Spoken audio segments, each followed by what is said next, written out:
হিন্দু ধর্মে ছিলেন, নাম ছিল কাজল। নাম ছিল কাজল। আলহামদুলিল্লাহ আজকে মুসলমান হয়েছেন। ওনার পছন্দ হয়েছে। আমাদের বিশ্বনবী মোহাম্মদ রসুল্লাহ সবচেয়ে একটা দামি নাম ছিল মোহাম্মদের পর আল আমিন, বিশ্বাসী। এই নামটি ওনার কাছে পছন্দ হয়েছে এবং আলহামদুলিল্লাহ আমরা এখন ওনার নাম আল আমিন বলে জানব। তো উনি মুসলমান ধর্ম গ্রহণ করেছেন। প্রথমে জানবো আপনি কেন মুসলমান ধর্ম গ্রহণ করলেন? জি, আপনি যদি আমাদের শ্রোতাদের উদ্দেশ্যে বলতেন কেন মুসলমান ধর্ম গ্রহণ করলেন? আমি গ্রহণ করলাম এই জন্য যে আমাদের হিন্দু ধর্মতে যেগুলা দেখা যায় যে অনেক কিছু মানে নানান রকম কথাবার্তা থেকে যায়, যে যারা আমরা যেমন ছোটরা ধর্ম গ্রহণ করতে গেলে বা কোনো কিছু পূজা গেলে তারা বলে যে তুমি ছোট, সেটা করতে পারবে না। কিন্তু দেখছি যে মুসলিম ধর্মে ছোট থেকে বড় সবাই আল্লাহকে ডাকে এবং সবাই আল্লাহর বান্দা এবং তারা সব মানে যত রকমের মুসলিম ধর্মীয় কাজে আছে সবাই অংশগ্রহণ করে। দেখা যাচ্ছে যে কেউ হজে যাচ্ছে, চিল্লায় যাচ্ছে, অনেক আগ্রহী, নামাজ পড়তেছে, কিন্তু আসলে আমাদের দেখা যায় যে বছরে একবার পূজা আসে কিন্তু সেটা আমরা ভালোভাবে পালন করতে পারি। বুঝতে পেরেছি, উনি বুঝাতে চেয়েছেন ওনাদের ধর্মে যখন কোনো বিষয়ে ধর্মীয় কাজ, ওনাদের ধর্মে যে কাজগুলো করা হয় ওইটা ছোটরা করতে গেলেই বলে তোমরা ছোট মানুষ, তোমরা করতে পারবে না, তোমাদের দ্বারা হবে না, তোমরা করতে পারো না, এভাবে বলে ওনাদেরকে তাড়িয়ে দিত। যেটা আমাদের মুসলিম ধর্মের ছোট্ট বাচ্চারাও মসজিদে যেতে পারে, হজে যেতে পারে, সমস্ত ধর্মীয় কাজ ছোট বাচ্চারাও করে। জি, তাহলে আপনি বলতে চেয়েছেন যে ছোটরাদেরকে ধর্ম করতে দেয় না বলে কষ্ট লাগতো, মুসলমানরা এটা করতে পারে, আপনার কাছে ভালো লাগছে। জি, তারপর আর কি কারণ থাকতে পারে? কারণ বলতে আসলে আমি মুসলিম ধর্ম গ্রহণ করার পরে যেটা দেখতেছি, আসলে আমি তো ছোটবেলা থেকে বাইরে, তো যেমন আমি ঢাকায় থাকি, তো আমি যেখানে রুমে থাকি সবাই দেখা গেল যে সব মুসলিম কিন্তু আমি হিন্দু। তাদের সঙ্গে একটু জোরে বলবেন। একসঙ্গে মসজিদে যেতাম, নামাজ পড়তাম, আমি পারতাম না, তারপর অনেক চেষ্টা করতাম পড়ার জন্য, কিন্তু তারা আচ্ছা, আপনি তো হিন্দু ধর্মে ছিলেন, তাহলে মসজিদ মাদ্রাসায় কেন যেতাম এর জন্য যে আমার ভালো লাগতো, মুসলিম ধর্মটা খুব ভালো লাগতো এবং সেটার মধ্যে অনেক আনন্দ আছে। আলহামদুলিল্লাহ। তো আপনাকে এই রাস্তাটা কে দেখাইছে? এটা আমি নিজের থেকেই দেখছি এবং আমার নিজের চেষ্টা ছিল। প্রায় গত 1 বছর ধরে ঘুরতেছি, মসজিদে গেছি, অনেক রকম মাহফিলে গেছি, ওয়াসে গেছি, কিন্তু কেউ আমাকে সেরকম স্বীকৃতি দেয়নি বা সাহায্য যোগায়নি যে তুমি মুসলমান হও, আমাদের ধর্ম গ্রহণ করো। তো সেরকম ভাবে আমি একটা ভয়ের মধ্যে ছিলাম, কিন্তু আজকে মুসলিম ধর্ম গ্রহণ করার পরে আমার অনেক ভালো লাগছে।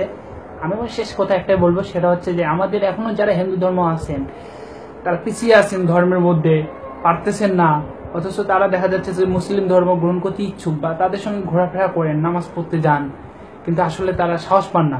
তো আমি তাদেরকে বলবো আপনারা সবাই এগিয়ে আসুন, আমরা মুসলমান ভাইরা যারা আছে আপনাদেরকে অনেক উৎসাহ যোগাবো এবং সেই সাথে আল্লাহ তাদের উপর বর্ষিত করুক। আচ্ছা, আলহামদুলিল্লাহ। তো এই আজকে যে আপনি মুসলমান হয়েছেন, মুসলমানদের জন্য কোনো কিছু বলার থাকলে আপনি বলতে পারেন। না, আমার আসলে কোনো কিছুই বলার নেই। তো আমি যেটা চাবো যে আমরা যারা মুসলিম ধর্ম আছি, আমি তো এখন হয়েছি, তো এখনো যারা আছে আমাদের হিন্দু ধর্মের মধ্যে করতে ইচ্ছুক, তাদেরকে আপনারা এগিয়ে নিয়ে আসুন আমাদের মুসলিম ধর্ম গ্রহণ করার জন্য এবং সবাই যাতে আল্লাহকে ডাকতে পারে সে কথাই বলবো, আর এছাড়া তো আমার বলার কিছু নেই। আচ্ছা, আজকে মুসলমান হওয়ার পর আপনার হৃদয় আপনার কেমন লাগছে? আমার হৃদয় খুব ভালো লাগছে এবং আমি যত রকমের টেনশন ছিলাম, আজকে সারাদিন আমি যত রকমের টেনশন ছিলাম এবং আমি এক পর্যায়ে কাঁদছিলাম। দেখেছেন ভাই, কান্না করেছেন মুসলমান হওয়ার জন্য? কান্না করছিলাম, আসতেছি, আমি দেখা গেছে আমি আধা ঘন্টা ঘুরছি নিচে, অথচ আমি বাসা খুঁজে পাই না, পরে রাগ করে ফেলছিলাম। তারপর আমার মনে হয় মুসলিম ধর্ম গ্রহণ করছে বলে আল্লাহ আমাকে এত দোয়া করছে যে হ্যাঁ তুমি যাও, তোমার জন্য বসে আছে বান্দা, এতটুকু। আমাকে পেয়ে আজকে আপনার কেমন লাগছে? আপনাকে পেয়ে আমার খুব ভালো লাগছে এবং আমি চাবো যে সবাই যাতে এরকম হয় এবং আমাদের হিন্দু ভাইরা যারা আছে এখনো মুসলমান হতে চাচ্ছেন কিন্তু হতে পারতেছেন না, তারা এগিয়ে আসুন। আমার মনে হয় সবাই তারা আগ্রহী হবেন, মুসলিম ধর্ম গ্রহণ করুন এবং অনেক ভালো থাকবেন। আচ্ছা, এখন আপনি আপনার হিন্দু ধর্মের যারা মানে কোনোদিনও মুসলমানদেরকে ভালোবাসা হতে হচ্ছে না বা অনেক কঠিন, তাদের ব্যাপারে কিছু বলবেন, যে তাদেরকে আহ্বান করার ব্যাপারে? তাদেরকে আহ্বান করার ব্যাপারে বলতে আসলে আমাদের হিন্দু ধর্মে একটা জিনিস ছিল, সেটা হচ্ছে যে তারা একটা সমঝোতার মাঝে ছিল যে না মুসলমানরা গরুর মাংস খায়, আমরা তো খাই না, আমরা পূজা করি। আসলে এটা ভুল ধারণা। আচ্ছা, হিন্দু ধর্ম বলতে কোনো ধর্মই ছিল না পৃথিবীতে। যখন মানুষ সৃষ্টি হয় তখন একমাত্র আল্লাহ ছিল। আল্লাহ থেকে এরপরে আমি যতটুকু জানি আমার পড়াশোনার দিক থেকে সিন্ধু নদীর তীরে আমরা সবাই বাস করতাম মুসলমানরা। এখান থেকে কিন্তু সিন্ধু থেকে আস্তে আস্তে হিন্দু কথাটা উঠে আসে, তারপরে এখান থেকে ভাগ হয়ে যায় যে হিন্দু চলে আসে। আসলে হিন্দু কোনো ধর্ম বলতে নেই। আর হিন্দু ধর্মে অনেক কিছু নিয়ম আছে যেগুলো আসলে মানতে গেলে ঝগড়া লেগে যায়, পারিপার্শ্বিক ভাবে, বন্ধুদের ক্ষেত্রে, সব ক্ষেত্রে। এই জন্য আমরা চাবো আপনারা সবাই মুসলিম ধর্ম গ্রহণ করুন। আলহামদুলিল্লাহ। আমরা মুসলমান ভাই যারা আছি, বড় গুরুত্বপূর্ণ একটা কথা শুনেছি, আমি এটা আগে জানতাম না।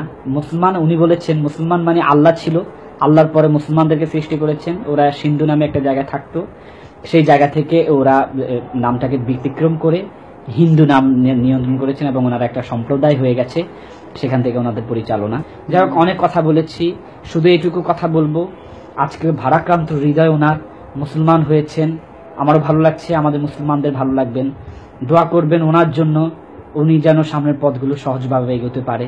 অনেক কিছু উঠে আসছে, আরো অনেক প্রশ্ন আছে, কিন্তু এত কথা বলে তো সময় শেষ করা যাচ্ছে না আপনাদের সাথে, অনেকে বিরক্তিও বোধ করবেন।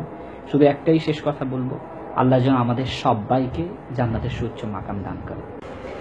আসসালামু আলাইকুম রহমতুল্লাহি ওয়া বারাকাতুহু। ভালো লাগছে আজ, ভালো লাগছে আজ। না আপনার পরে আপনাকে আমি যখন বলবো আপনাকে, তখন আপনি আপনার অনুভূতিগুলো বলবেন যে আপনার কেমন লেগেছে।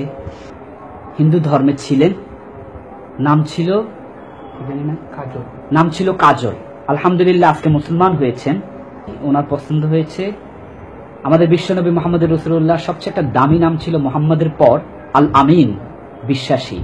এই নামটি ওনার কাছে পছন্দ হয়েছে।